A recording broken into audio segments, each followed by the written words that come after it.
Hello mga B, magpapaka-feeling French tayo ngayon dahil umorder ako sa boulangerie ng calamansi gâteau de voyage. Aha, voulez-vous coucher avec moi? C'est moi. Ito yung itsura niya. Parang may mga kisses-kisses doon sa ibabaw at may mga calamansi slices. Subukan natin itong pastry na to if it's truly worth the hype. Ito siya.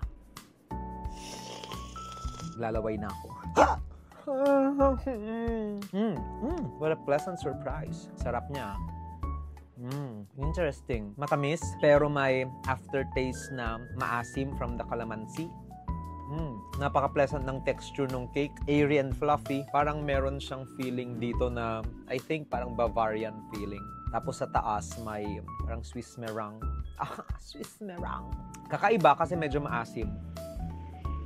Maganda yung combination ng matamis at maasim na pastry. Feeling ko mauubos ko ito lahat. I like it. Yanaganatatayan. Calamansi gâteau de voyage. Try din natin itong calamansi. Ang asim. Feeling ko it's not meant to be eaten. Parang garnish lang yata siguro yun. So yummers. Ibababa ko na to kasi baka maubos ko to kapag hindi ko shinare. Bye!